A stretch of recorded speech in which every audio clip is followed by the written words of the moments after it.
হে প্রভু রহমান তোমারই সেরা দান, নুরানি আল কোরআন, নুরানি আল কোরআন। জোরে বলুন না সুবহানাল্লাহ, জোরে বলা যাবে না। হে প্রভু রহমান তোমারই সেরা দান, নুরানি আল কোরআন, নুরানি আল কোরআন, নুরানি আল কোরআন, নুরানি আল কোরআন। কোরআন তাই প্রমাণ দেয় নেই যে তাতে কোনো ভুল, হাকিকাত যার আয়াত সত্য পথ জ্ঞানের মূল। কোরআন তাই প্রমাণ দেয় নেই যে তাতে কোনো ভুল, হাকিকাত যার আয়াত সত্য পথ জ্ঞানের মূল। যার গর্ভে আছে মধু শান্তি যে অফুরান, নুরানি আল কোরআন, নুরানি আল কোরআন, নুরানি আল কোরআন, নুরানি আল কোরআন। কোরআন জ্ঞানের আধার, আল্লাহ মহা জ্ঞানী, সত্য পথের দিশা দিলেন কোরআন খানি। কোরআন জ্ঞানের আধার, আল্লাহ মহা জ্ঞানী, সত্য পথের দিশা দিলেন কোরআন খানি। পাঠ করিলে মধুর বাণী পবিত্র হবে প্রাণ, নুরানি আল কোরআন, নুরানি আল কোরআন, নুরানি আল কোরআন, নুরানি আল কোরআন। হে প্রভু রহমান তোমারই সেরা দান, নুরানি আল কোরআন, নুরানি আল কোরআন। সকল রোগের শেফা কোরআন পাকে পাওয়া যায়, এক হরফে 10টি নেকি আমল নামাই জমা হয়।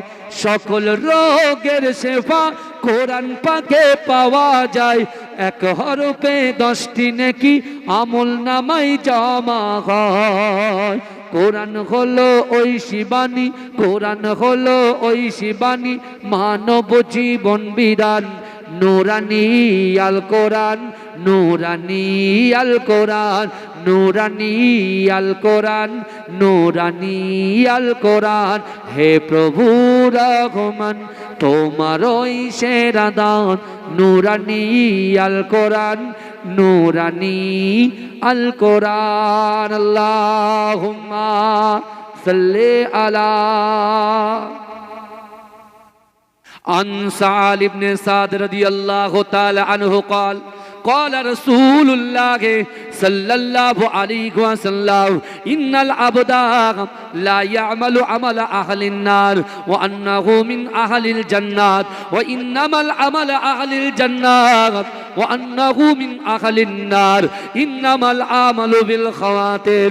হে যুবকেরা, হে নবী পাকের উম্মত উম্মতিরা, বিশ্ব নবী রাসূলুল্লাহ সাল্লাল্লাহু আলাইহি ওয়াসাল্লাম বললেন, ও আমার সাহাবারা, আমি রাসূলুল্লাহ তোমাদেরকে জানিয়ে দিলাম, ইন্নাল আবদা, নিশ্চয়ই কোন আল্লাহর বান্দা, লা ইয়ামালু আমালা আহলিন নার, জাহান্নামবাসীদের কাজ করে, জাহান্নামবাসীদের কাজ করে। জাহান্নামে যেতে এক পা বাকি, জাহান্নামে যেতে এক পা বাকি। ওই ব্যক্তির দ্বারায়, ওই মানুষের দ্বারায়, ওই ব্যক্তির দ্বারায়, ওই মানুষের দ্বারায়, ওই যুবকের দ্বারায়, ওই যুবতীর দ্বারায় আমি আল্লাহ পাক এমন একটা কাজ করিয়ে নি, সে তার ঠিকানাটা হয়ে যায় জান্নাত। যদি বলেন, আল্লাহ বলছেন, আল্লাহ রাসূল বলছেন যে নিশ্চয়ই কোন আল্লাহর বান্দা, সে জাহান্নামবাসীদের কাজ করে, জাহান্নামে যেতে এক পা বাকি। ওই ব্যক্তির দ্বারায়, ওই নারীর দ্বারায়, ওই পুরুষের দ্বারায় আল্লাহ এমন একটা কাজ করিয়ে নেয়, তার ঠিকানাটা জান্নাত হয়ে যায়। জোরে বলেন, জোরে বলবেন না? আবার রাসূল বলছেন, ইন্নাল আবদা লা ইয়ামালু আমালা আহলিন নার ওয়া আন্নাহু মিন আহলিল জান্নাত ওয়া ইন্নামাল আমালা আহলিল জান্নাত ওয়া আন্নাহু মিন আহলিন নার। হে যুবকেরা, হে নবী পাকের উম্মত উম্মতিরা, বিশ্ব নবী রাসূলুল্লাহ সাল্লাল্লাহু আলাইহি ওয়াসাল্লাম মাতায়ান নবী সাহাবাদেরকে বললেন, ও আমার সাহাবারা, না না না, নিশ্চয়ই কোন আল্লাহর বান্দা জান্নাতবাসীদের কাজ করে, জান্নাতবাসীদের কাজ করে, জান্নাতে যেতে এক পা বাকি, জান্নাতে যেতে এক পা বাকি। ওই ব্যক্তির দ্বারায়, ওই যুবকের দ্বারায় আমার আল্লাহ পাক এমন একটা কাজ করিয়ে নেয়, তার ঠিকানাটা জাহান্নাম হয়ে যায়। ও যুবকেরা, আল্লাহ রসুল যখন এই কথা বললেন, একজন সাহাবা দাঁড়িয়ে গিয়ে আল্লাহ রসুলকে বলতে লেগেছে, ইয়া রাসূলুল্লাহ, ইয়া হাবিবাল্লাহ, হুজুর আপনি বলেন না না, যার জান্নাতে যাবার কথা সে যাচ্ছে জাহান্নামে, যার জাহান্নামে যাবার কথা সে যাচ্ছে জান্নাতে। হে যুবকেরা, হে নবী পাকের উম্মতিরা, আমার আপনার নবী, দয়ার নবী জনাবে মুহাম্মদুর রাসূলুল্লাহ সাল্লাল্লাহু আলাইহি ওয়াসাল্লাম সাহাবাদেরকে বুঝিয়ে দিলেন, ও আমার সাহাবারা, আমি রাসূলুল্লাহ জানিয়ে দিলাম, ইন্নামাল আমালু বিল খাওয়াতিন, ইন্নামাল আমালু বিল খাওয়াতিন, প্রত্যেকটা জিনিস নিয়তের উপরে নির্ভরশীল। এজন্য বলেন, চিৎকার দিয়ে বলা যাবে না সুবহানাল্লাহ? তকবীর দেন না নারে তাকবীর, আর মোহাব্বতে দেন নারে তাকবীর। আল্লাহর রাসূল বলছেন, ইন্নামাল আমালু বিল খাওয়াতিন, প্রত্যেকটা জিনিস নিয়তের উপরে নির্ভরশীল। আপনি কতটা নিয়ত করেছেন, এরকম মার্কেট বহু জায়গায় পাবেন না। মিনি মার্কেট যেটা হচ্ছে, আমি প্রথম থেকে ঢুকেছি তো, লোকের যা চাপ, বুঝতে পেরেছেন না? আমি তো দেখছি, কিন্তু এরকম মার্কেট পাবেন, কিন্তু এরকম জান্নাতের বাগান পাবেন না। আবার 1 বছর অপেক্ষার পরে পাবেন। আর এই জান্নাতের বাগানে বসলে ফায়দা কি আছে? আপনারও উপকার, মৃত ব্যক্তিরও উপকার। জোরে বলেন, জোরে বলবেন না? কারণ আমি আপনি আমরা বুকে হাত দিয়ে বলেন তো, এই দুনিয়াতে আসার সিরিয়াল আছে, যাওয়ার কি কোনো সিরিয়াল আছে? একটা যুবক এসে বলেন তো, ভাই কি বলছেন হুজুর, আপনি এসব ফালতু কথা বলছেন? আরে আসারও সিরিয়াল আছে, যাবারও সিরিয়াল আছে। কেউ বলতে পারবেন আপনারা? কথা বলেন। হাদিস অনুযায়ী যে নিয়ত আপনি করবেন, আপনার অর্থনৈতিক সমস্যা, পারিবারিক সমস্যা, শারীরিক সমস্যা, পারিবারিক সমস্যা, ব্যবসায়িক সমস্যা, এ যুবক আমার আপনার অন্তরের ভিতরে যে সমস্যাগুলো আছে, এই সকল সমস্যার সমাধান আমার আল্লাহ পাকের নবী বলেছেন, এই জায়গা থেকে সমাধান করা সম্ভব। জোরে বলেন, জোরে বলবেন না? চিৎকার দিয়ে বলবেন না? সকল সমস্যার সমাধান। কিন্তু আমরা সমাধান নিচ্ছি কই? আমরা কিন্তু আস্তে আস্তে দিন থেকে দূরে সরে যাচ্ছি। যখনই এরকম কোন জলসা হয়, আমার যুবকরা সারা দিন হই হই করে ঘুরে যে যার মতো জিলিপি গজা খেয়ে বাড়ি চলে যায়। কিন্তু একবারও তার বাপটা মানুষ করেছে, তার মা তাকে মানুষ করেছে, তার পরিবার তাকে মানুষ করেছে, তার দাদু তাকে কোলে করে নিয়ে ফজরের রক্তে নামাজ পড়ে তুমি কান্নাকাটি করেছো, তোমার দাদু কাঁধে করে নিয়ে চায়ের দোকানে গিয়ে তোমাকে চা বিস্কিট খাইয়েছে, তা তাদের একটা হক আছে না নাই? কথা বলে না? হক আছে না নাই? হক আছে না? তা আপনি ওই হুজুরের ফতোয়া নিয়েছেন, ইউটিউব মুফতির ফতোয়া নিয়েছেন যে মানুষ মরে গেল, সব শেষ হয়ে গেল। ও বলছে দোট হুজুর, আপনি কি বলছেন? আপনি কবরে কেন যাব? কবরে যাওয়া বেদাত, কবর জিয়ারত করা বেদাত। বুঝাচ্ছেন না? এসব নিয়ে আলোচনা হবে না, আলোচনা অন্য দিক নিয়ে হবে। কিন্তু বিশ্বাস করে যুবক, আল্লাহর রাসূল বলছে, আমার সাহাবারা মানুষ যখন মৃত্যুবরণ করে, তাকে একটা কাঠের উপরে শুইয়ে দিয়ে তাকে গোসল করিয়ে দেওয়া হয়। গোসল করানোর পরে তাকে কাফন দেওয়া হয়, কাফন পরিয়ে তাকে খাটিয়ায় তোলা হয়, তাই না? কথা বলেন। আমার আপনার নবী, দয়ার নবী জনাবে মুহাম্মদুর রাসূলুল্লাহ সাল্লাল্লাহু আলাইহি ওয়াসাল্লাম সাহাবাদেরকে বলতে লেগেছে, ও আমার সাহাবারা, লাশটাকে খাটিয়া করে কবর পর্যন্ত নিয়ে যাওয়া হয়, কিন্তু আমার সাহাবারা ওই লাশের পিছন পিছন কবর পর্যন্ত, ওই মাইয়েতের পিছন পিছন তিনটে জিনিস যাবে, তিনটে জিনিস যাবে। ও যুবকেরা যারা মিনি মার্কেট থেকে শুনছেন, একটু আপনার পীরের আওলাদের কথা শুনে যান। না না না, আপনি যখন ইন্তেকাল করবেন, আমি যখন ইন্তেকাল করব গো, আপনি যখন ইন্তেকাল করবেন, আপনি যখন ইন্তেকাল করবেন, আমাদের লাশের পিছন পিছন ওই কবর পর্যন্ত তিনটে জিনিস যাবে। ও যুবকেরা, আল্লাহর রাসূল যখন এই কথা বললেন, একজন সাহাবা কাঁদতে কাঁদতে আল্লাহর রাসূলকে জিজ্ঞাসা করলেন, ইয়া রাসূলুল্লাহ, হাবিবাল্লাহ, মানুষ যখন ইন্তেকাল করবে যে তিনটে জিনিস কবর পর্যন্ত যাবে, ওই তিনটে জিনিস কি কি?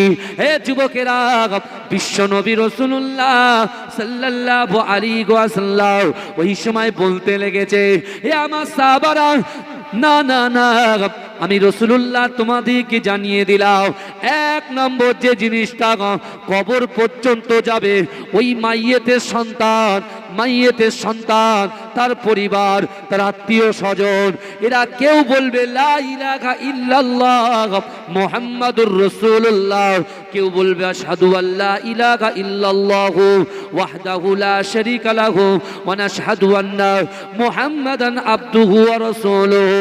কেউ যখন কিছু বলতে পারবে না, মুখটা বুজিয়ে কবর পর্যন্ত যাবে। ও যুবকেরা, প্রথম সন্তান যাবে, পরিবার যাবে, দ্বিতীয় নম্বর আল্লাহ রাসূল বলে, আমার সাহাবারা, আল্লাহ তো রিজিক দাতা, আল্লাহ তো অর্থদাতা, আমার আল্লাহ পাক রব্বুল আলামিন ওই বান্দাকে যা সম্পদ দিয়েছে, অর্থ দিয়েছে, সম্পত্তি দিয়েছে, ওই অর্থগুলো একটা করেছে, জমা করেছে, ওই অর্থের ভান্ডারটা ওই লাশের পিছন পিছন কবর পর্যন্ত যাবে। আমার আপনার দুনিয়াবি কাজকর্ম যখন শেষ, যখন আমাদের মৃত্যু হয়ে যাবে, তখন আমাদের কবর পর্যন্ত তিনটে জিনিস যাবে। দুটো জিনিসের কথা একটা রাসূল কি বললেন? সন্তান যাবে, পরিবার যাবে। দ্বিতীয় বললেন কি? এই কথা বলেন, অর্থ সম্পত্তি যাবে। এই আমি যা সারাদিনে ইনকাম করি, যেটা বেতন পাই, তার থেকে আমি কিছু সম্পত্তি একটা জায়গায় করছি তো আমার সন্তানদের জন্য, নাকি না সবই আমি পেটে খেয়ে নিচ্ছি? কত বলেন? হ্যাঁ, ওই যা সম্পত্তিগুলো আছে, সব সম্পত্তি আমার পিছন পিছন কবর পর্যন্ত চলে যাবে। আল্লাহ রাসূল বলছেন, মিনহা খলাকনাকুম ওয়া ফিহা নুঈদুকুম ওয়া মিনহা নুখরিজুকুম তারাতান উখরা। যখন এই তিন মুঠো মাটি যখন বুকের উপরে চাপিয়ে দেওয়া হবে, তখন তোমার কবরটা অন্ধকার হয়ে যাবে, সাপ বিচ্ছুর ঘর হয়ে যাবে, পোকামাকড়ের ঘর হয়ে যাবে। আর তুমি যে সন্তানের জন্য নামাজ কামাই করেছো, যে সন্তানের জন্য তুমি কোরআন একবারও ভালো করে ছুঁয়ে পড়োনি, দেখোনি, কোরআন তেলাওয়াত করোনি, জিকির আজকার করোনি, হুকুকুল্লাহ আল্লাহর হক, হুকুকুল ইবাদ বান্দার হক পঙ্খানুপঙ্খভাবে আদায় করোনি। এই শুনছেন? ভালো করে বোঝেন, যখন আপনার কবরে মাটি চাওয়া দেওয়া হয়ে যাবে, সর্বপ্রথমে সন্তান কবর ছেড়ে চলে আসবে আপনাকে একা রেখে। ওই ভাইজান দেখেন, তার বাচ্চা মেয়েটাকে বা বাচ্চা ছেলেটাকে কোলে বসিয়ে, কথা ঠিক বলছি না ভুল বলছি বলেন না, বসিয়ে রেখেছে না? তাহলে কত মোহাব্বত করে, দেখেন, কষ্ট হচ্ছে তারপরে বসিয়ে রেখেছে। কিন্তু যখন মৃত্যুবরণ করবে, ও সন্তান কবরে খোঁজ নিতে যাবে? কথা বলেন, যাবে না। রাসূল এটা প্রকাশ্য বলছেন। কিন্তু আমার ভাইজানেরা, এ নবী পাকের উম্মত উম্মতিরা, এ নবী দেবানারা, বিশ্ব নবী রাসূলুল্লাহ সাল্লাল্লাহু আলাইহি ওয়াসাল্লাম সাহাবাদেরকে বলতে লেগেছে, ও আমার সাহাবারা, আমি রাসূলুল্লাহ তোমাদেরকে জানিয়ে দিলাম, না না না, এই জান্নাতে বাগানে যারা কোরআন হাদিস শ্রবণ করো, এই কোরআন হাদিস শ্রবণ করার জন্য, নামাজ আদায় করার জন্য, কোরআন তেলাওয়াত করার জন্য, দান খয়রাত করার জন্য, আল্লাহ পাক তোমাদের উপরে খুশি হয়ে তোমাদের আমল নামাতে আল্লাহ নেকি দেবে। আল্লাহ পাক রব্বুল আলামিনের ওই বান্দা যাকে কবরের মধ্যে দাফন করিয়ে দেওয়া হবে। ও যুবকেরা, যাদের প্রতি ভরসা ছিল তারা তো কবর ছেড়ে চলে আসবে, কিন্তু না না না, আপনার নামাজ, আপনার রোজা, আপনার হজ, আপনার যাকাত, আপনার ফিতরা, আপনার দান খায়রাত, আপনার কোরআন তেলাওয়াত, এগুলোকে আল্লাহ পাক আমলে পরিণত করে ওই কবরে আল্লাহ পৌঁছে দেবে। ও যুবকেরা, আল্লাহ রসুল বলছে তৃতীয় নম্বর ওই আমলটা কবরে যাবে। যার আমল যদি সঠিক থাকে, আমল যদি ভালো করে করতে পারে, সে যদি সৎ কাজ করে, সে যদি পিতা মাতাকে মোহাব্বত করে, স্ত্রী হক আদায় করে, সন্তানের হক আদায় করে, স্বামীর হক আদায় করে, পাড়োশির হক আদায় করে, আল্লাহর হক আদায় করে, বান্দার হক আদায় করে, আমি আল্লাহ পাক কোরআন পাকে ভিতরে পরিষ্কারভাবে জানিয়ে দিলাম, বান্দা মান কানা লিল্লাহ কানাল্লাহু লাহু, যে ব্যক্তি আমার হয়ে যায় আমি আল্লাহ পাক তার হয়ে যায়। ওই বান্দা যখন আমার হয়ে যায়, আমি রাসূলুল্লাহ বলছেন আমার সাহাবারা, না না না, আল্লাহ পাক ওই অন্ধকার কবরটাকে তার আমল দিয়ে আলোকিত করে দেয়। এজন্য বলবেন না সুবহানাল্লাহ। আমল দিয়ে ওই কবরটাকে আল্লাহ পাক আলোকিত করে দেবে, জোরে বলবেন না। দুনিয়ার বাড়ি গাড়ি সব সাজায়, কবরটা সাজাবে কে? কবরটা সাজাবে কে? আল্লাহ কোরআনে বলছে, বান্দা ওয়াসারিউ ইলা মাগফিরাতিম মির রাব্বিকুম ওয়া জান্নাতিন আরদুহাস সামাওয়াতু ওয়াল আরদ উইদ্দাত লিল মুত্তাকিন। আল্লাহ বলছে, ও বান্দা শোনো, আমি আল্লাহ তোমাদেরকে জানিয়ে দিলাম, তোমরা অতি দ্রুত প্রতিযোগিতা করো আমি আল্লাহ আমার ক্ষমার দিকে। জোরে বলবেন না। আল্লাহ বলছে, বান্দা অতি দ্রুত প্রতিযোগিতা করো আমি আল্লাহ আমার ক্ষমার দিকে। অর্থাৎ যে জান্নাতের বাগানে বসেছেন, এই জান্নাতের বাগানে ক্ষমা আছে না নাই? দরুদ শরীফ পড়েন। আল্লাহ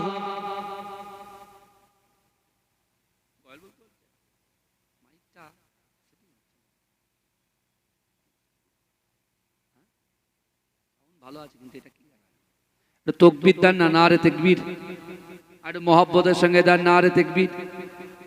ভাইজান, আগামীকাল শেষ দিন কিসের বলেন তো? এসআইআর, তাই তো? এখানে বসে আছেন, এনিমেশন ফর্মে কি আছে? মনটা পড়ে আছে, আমার নামটা উঠবে তো না কাটবে না যাবে, তাই না? আমার আপনার স্ত্রীরা শুধু বাপের বাড়ি ফোন করছে, পেপারসটা পাটা, পেপারসটা পাটা। কবরে যখন এসআইআর হবে তখন কি করবেন? কার কাছে খবর নেবেন? বাপ বলেন। হ্যাঁ, আমি নিজেও তো বিয়ে, আমি নিজেই চাপে আছি, বুঝতে পারছেন না? এই দীর্ঘ 1 মাস ধরে মানুষের সঙ্গে কথা বলে বলে এমনি তো রাত্রে করে, এই যে আজকে 2টো জলসা আছে, এখান থেকে আর এক জায়গায় যাব, বুঝতে পেরেছেন না? সেখানে গিয়ে 9:45টায় মাইক ধরতে হবে, এই বাদুড়িয়া পার করে যেতে হবে। এখন কথা হচ্ছে, ভাইজান এখানে আমরা এসেছি, আমি এসেছি, আপনারা খুশি তো নাকি? কারা কারা রাসূলুল্লাহকে ভালোবাসেন একটু হাত তোলেন দিন দেখি। তাকবীর দেন, নারে তাকবীর, আর তাকবীর দেন, নারে তাকবীর। আমার সব যুবকরা কোথা? রাস্তায় দাঁড়িয়ে থাকলে হবে? 10 মিনিট বসতে হবে তো, কথা বলে না। আচ্ছা, আমি যদি হাত তুলে জোরে সুবহানাল্লাহ বলবেন তো নাকি? কই দেখি আপনাদের গলার জোর। লেবুতলার মানুষের নাকি গলার জোর বেশি, আর লেবুতলার মাটি তো পবিত্র মাটি। নারে তাকবীর। কই দেখি হাত তুলে দেখেন, সুবহানাল্লাহ বলেন তো। আরো জোরে হবে ইনশাআল্লাহ। ওরে ও ভূমি, মদিনার ভূমি, ওরে ও মাটি। এক্ষুনি বললো হাত তুলে সুবহানাল্লাহ বলবো। সে মাগরিবের পর থেকে ইমাম সাহেব হুজুরের ওয়াজ শুনেছে, আমিও বলছি আমার পর আরো হুজুরের ওয়াজ শুনবেন। তাহলে কি শুনছেন মানে বুঝতে পারছেন? আওয়াজ শুনে বাড়ি যাচ্ছেন না তো? কথাগুলো মাথায় ঢুকছে বাবাজি? আমি বলেছি এক্ষুনি হাত তুলে সুবহানাল্লাহ বলতে হবে, মুখে বলছে হাত তুলছে না। আর একটা সুযোগ দিই নাকি? আল্লাহ আমাদেরকে সুযোগ দিয়ে রেখেছেন শুধু বিশ্ব নবী মুস্তাফা সাল্লাল্লাহু আলাইহি ওয়াসাল্লামের উম্মত হওয়ার জন্য। কি সুযোগ? মৃত্যুর আগ পর্যন্ত রাসূলুল্লাহর ওসিলায় আল্লাহ তওবার দরজাটাকে খুলে রেখেছে। জোরে বলেন জোরে বলবেন না। ও মনের আশা পাই যদি নবীর দেখা, মিটবে মোর মনের আশা পাই যদি নবীর দেখা, মুক্তি আমি পেয়ে যাব হাসরের মাঠে, মাঝখানে আমার নবী জিন্দা শুয়ে রয়। ওরে ও ভূমি মদিনার ভূমি, মাঝখানে আমার নবী জিন্দা শুয়ে রয়। আল্লাহুম্মা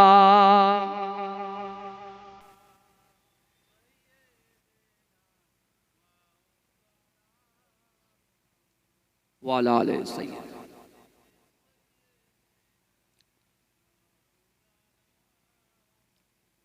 আমার বাবাজিরা ভাইরা, যে কথা আমি আপনাদের সম্মুখে বলছিলাম, আল্লাহ কোরআনে বলছেন তোমরা অতি দ্রুত অগ্রসর হও, আমি আল্লাহ আমার ক্ষমার দিকে। আজকে আমি আপনি আমরা যারা এই জান্নাতের বাগানে বসেছি, বিশ্বাস করেন এই জান্নাতের বাগানে আল্লাহর ক্ষমা আছে। জোরে বলুন না সুবহান, জোরে বলবেন না। কিন্তু আমার ভাই জানেরা, হে নবী পাকের উম্মত উম্মতিরা, হে নবী দেবানারা, আমার আপনার নবী দয়ার নবী জনাবে মুহাম্মদুর রাসূলুল্লাহ সাল্লাল্লাহু আলাইহি ওয়াসাল্লাম মক্কার জমিনে আল্লাহ রাসূল আবু বকর সিদ্দিককে ডাকলেন, ও বাবা আবু বকর, আমি রাসূলুল্লাহ জানিয়ে দিলাম, আল্লাহর কোরআন পড়ে জানিয়ে দিলাম, না না না, দুনিয়ার জমিনে আমার যত উম্মত উম্মতিরা আছে, যে যেখানে থাকুক না কেন, আমি রাসূলুল্লাহ জানিয়ে দিলাম, আল্লাহ পাক রব্বুল আলামিনের কোরআন থেকে তিনটা আয়াত তোমাদের কাছে তেলাওয়াত করে দেব। ওই তিনটা আয়াতের ভিতরে তিনটে আমল আছে। ও বাবা আবু বকর, আমি রাসূলুল্লাহ তোমাদেরকে জানিয়ে দিলাম, না না না, এই তিনটে আমল যারা করবে দুনিয়ার জমিনে, আমার উম্মত উম্মতিরা এই তিনটে আমল যদি করতে পারে, তার দ্বারাই যেটা অসম্ভব, আমার দ্বারাই যেটা অসম্ভব, আপনার দ্বারাই যেটা অসম্ভব, এই অসম্ভবকে আমার আল্লাহ পাক সম্ভব করে দেবে। বলবেন না সুবহানাল্লাহ। আল্লাহ রসুলের সাহাবা আবু বকর জিজ্ঞাসা করলেন, ইয়া রাসূলুল্লাহ, ইয়া হাবিবাল্লাহ, হুজুর আপনি বলেন সেই আমলগুলো কি কি?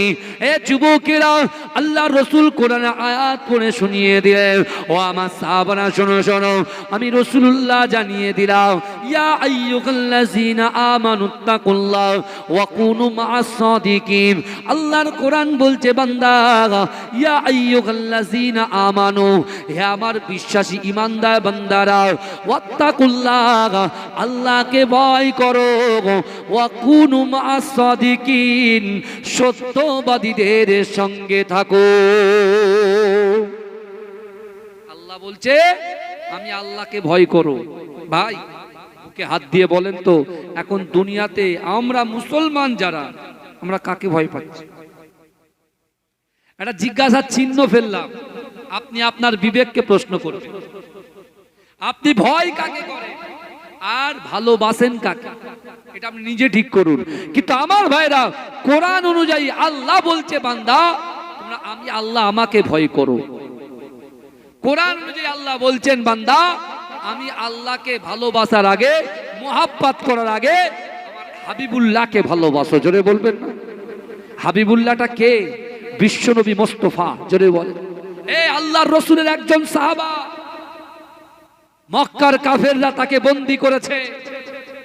বন্দী করার পরে তার সন্তান বন্দী, তার স্ত্রী বন্দী, তার পরিবারের ভাইয়েরা বন্দী।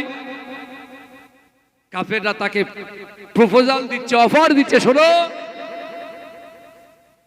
তুমি শুধু মুখে একবার বলো তোমাকে আমরা ছেড়ে দেব, তোমার ভাইকে ছেড়ে দেব, তোমার স্ত্রীকে ছেড়ে দেব, তোমার পরিবারকে ছেড়ে দেব, শুধু মুখ দিয়ে একবার বলো যে তোমার জায়গায় আমরা মুহাম্মদ মুস্তাফা সাল্লাল্লাহু আলাইহি ওয়াসাল্লামকে কতল করে দেব। তুমি শুধু মুখ দিয়ে বলো আমাকে ছেড়ে দাও, বিশ্বনবীকে কতল করে দাও। সেই সাহাবা বলছেন, এ কাফেরের দলেরা শোনো, এই জীবন দিতে রাজি আছি, সন্তান, স্ত্রী, পুত্র, কন্যা সবাইকে কতল করে দাও, আমাকেও কতল করে দাও, কিন্তু না না, আল্লাহর কোরআন বলছে ওয়াত্তাকুল্লাহ, আল্লাহকে ভয় করো। আল্লাহর কোরআন বলছে রাসূলুল্লাহকে মহব্বত করো। তাই আমি এখান থেকে ওয়াদা করছি, আমি হচ্ছি রাসূলুল্লাহর গোলাম, কোনো মানুষের গোলাম নয়। আমরা আমার সন্তান, স্ত্রী, পুত্র, আমার পরিবার রাসূলুল্লাহর জন্য জীবন দিতে রাজি আছি। জোরে বলে, জোরে বলবেন না? আমি আপনি আমরা 10 টাকা, 20 টাকা, 25 টাকা, 500 টাকা, 1000 টাকায় সব বিক্রি করে দিচ্ছি। যদি বলেন কেন? এখন টাকায় মানুষ বিক্রি হচ্ছে কি হচ্ছে না কথা বলেন? সমাজে ভালো করে চোখটা খুলে তাকাবেন তো, আপনি ভালো করে দেখেন কোথায় কি হচ্ছে। এ যুবকেরা বিশ্বাস করে আল্লাহর রাসূলের সাহাবারা আল্লাহর রাসূলকে কত মহব্বত করেছে, কত ভালোবেসেছে, কত প্যার করেছে। আল্লাহর রাসূলের একজন মহব্বতের সাহাবা যার নাম হচ্ছে হযরত সালমান ফারসি রাদিয়াল্লাহু তাআলা আনহু। হে যুবকেরা, এই সালমান ফারসি যখন ঈমান এনেছিলেন, আল্লাহর রাসূলের হাতে হাত দিয়েছিলেন, তখন তার বয়স ছিল 120 বছর। জোরে বলেন, জোরে বলতে হবে। 120 বছর বয়সে সালমান ফারসি ঈমান গ্রহণ করেছিলেন, ইসলাম গ্রহণ করেছিলেন। কিন্তু হাদিস শরীফের মধ্যে এসেছে, কেউ বলছে 180 বছর বেঁচে ছিল, আবার কেউ বলছে 250 বছর বেঁচে ছিল। আমার ভাইরা, এই সালমান ফারসি তিনি একটা ধর্ম গ্রহণ করেছেন, সে ধর্মে তার ভালো লাগছে না, তারপর ওই ধর্ম ছেড়ে দিয়ে আরেকটা ধর্ম গ্রহণ করেছে, যে ধর্মের নাম হচ্ছে খ্রিস্টান ধর্ম। এই বুঝতে পারছেন? এই খ্রিস্টান ধর্ম গ্রহণ করার পরে সে তখন মনে মনে চিন্তা করছে, সেই খ্রিস্টানের তার যে যাজক ছিল তাকে জিজ্ঞাসা করছে যে প্রথম ধর্ম গ্রহণ করলাম, ভালো লাগলো না, মনটা শান্তি পেলাম না, আপনার এই ধর্ম আমার ভালো লাগছে না, আপনি এমন একটা ধর্মের নাম বলেন যে ধর্মের ভিতরে শান্তি আছে, সম্প্রীতি আছে, ভালোবাসা আছে, নম্রতা আছে, ভদ্রতা আছে, হৃদ্রতা আছে, মনের ভিতরে শান্তি পাওয়া যায়, সেই ধর্মের নাম বলো। এই বুঝতে পারছেন? প্রশ্ন করছি। সালমান ফারসি গরিবের ছেলে নয়, আল্লাহ রসুলের সাহাবা। সালমান ফারসি পারস্যে বাড়ি, গরিব লোকের ছেলে নয়, বাপ ধনী, মাও ধনী, বাপও ব্যবসাদার, মাও ব্যবসাদার। আপনারা ভারত বিখ্যাত দুইজন ব্যবসায়ীকে নাম জানেন তো? মুকেশ আম্বানি আর নিতার আম্বানি, জানেন তো? কথা বলে না? তারা টপার, তারা 1 নম্বর বড় লোক, তারা ধনী ব্যক্তি।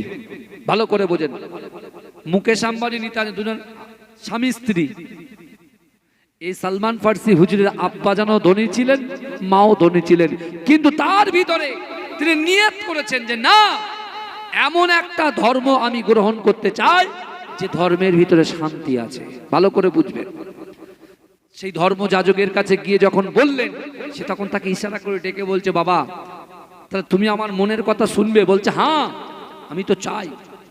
বলছে শোনো, এই কথাটা তুমি কাউকে প্রকাশ করো না, তাহলে আমার উপরে চাপ সৃষ্টি হবে। বলে না, আমি কারোর সঙ্গে বলবো না, আপনি বলেন। সালমান ফারসি হুজুরকে ওই ধর্মযাজক বলছেন যে তোমাকে খেজুরের দেশে যেতে হবে, পাহাড়ের দেশে যেতে হবে, বালুকোনার দেশে যেতে হবে। এই শুনছেন আপনারা? অর্থাৎ আরব কান্ট্রিতে তোমাকে যেতে হবে, কারণ মক্কা থেকে একজন নবীর আবির্ভাব হবে, যার নাম হবে মোহাম্মদ মুস্তাফা। জোরে বলেন তাকবীর, তার নারে তাকবীর, নারে তাকবীর। মাশাআল্লাহ, আমার প্রাণ প্রিয় ভাইজান, হ্যাঁ আপনাদের বহু আকাঙ্ক্ষিত আমার সাইফুল্লাহ ভাইজান হুজুর এসেছেন, আলহামদুলিল্লাহ সঠিক টাইমে চলে আসবে। বুঝতে পেরেছেন না? রাত দিন 24 ঘন্টা সার্ভিস হয়, সকাল 9টা থেকে 11টা পর্যন্ত একটা জলসা করে। বুঝতে পেরেছেন? 12টার পর থেকে মোটামুটি 2টো পর্যন্ত একটা জলসা করে, আবার 4টের পর থেকে মাগরিব পর্যন্ত একটা জলসা করে। বুঝতে পেরেছেন? মোটামুটি কন্টিনিউ চলেই যায়, মেশিন। বুঝতে পেরেছেন? আর আমাদের একটা ছাড়া 2টো হলে জাহান দুক দুক দুক দুক করে, কি করে সামলাবো? বুঝতে পারছেন না? যাই হোক, আল্লাহ ভাইকে কবুল করেছেন, খুব সুন্দর বড় একটা মাদ্রাসা করেছে, বুঝলেন, আপনার বাসন্তী হাইওয়ের পাশে। বুঝতে পেরেছেন? মহিলাদের মাদ্রাসা, খিদমত করছে, আলহামদুলিল্লাহ। আমার ভাইরা, যে কথা বলছি ভালো করে শোনেন। আমরা ইসলাম তো এমনি এমনি পেয়েছি, মায়ের গর্ভে থেকে দুনিয়াতে এসেছি, এক কানে আজানের ধ্বনি আর অপর কানে একামাতের ধ্বনি শুনেছি। আল্লাহ বড় সম্পদ ঈমান দিয়েছেন, জোরে বলবেন না সুবহানাল্লাহ। আল্লাহ ঈমান দিয়েছে আমাদের। আল্লাহ তো ইচ্ছা করলে অন্য ধর্মেতে আল্লাহ পাঠাতে পারতেন কি পারতেন না? তখন তো কি হতো আল্লাহ জানে। কিন্তু আমার বাবাজিরা ভালো করে বোঝার চেষ্টা করেন, হযরত সালমান ফার্সির বাড়ি কোথায়? পারস্যে বাড়ি। পারস্য থেকে ওই ধর্মযাজক বলছে তোমাকে যেতে হবে কোথায়? বলেন মদিনায়। মদিনায়। তা মদিনায় যাবো কি করে? যাবার তো কোনো লাইন নেই, রাস্তা নেই, যাবো কি করে? বলছে শোনো, পারস্য থেকে তোমাকে দামেস্কে আসতে হবে, হাজার হাজার কিলোমিটার দূর। পারস্য থেকে দামেস্ক হাজার হাজার কিলোমিটার দূর, বলে সেখানে আপনাকে যেতে হবে। তারপর দামেস্কে মদিনার কিছু মানুষ তারা ব্যবসা বাণিজ্য করে, সেই ব্যবসা বাণিজ্য সুবাদে তারা মদিনা থেকে যখন দামেস্ক আসে, ওই তাদের সঙ্গে তোমার একটু বন্ধুত্ব করে তাদের সঙ্গে কথা বলে তারপরে তুমি মদিনায় তাদের সঙ্গে যেতে পারবে।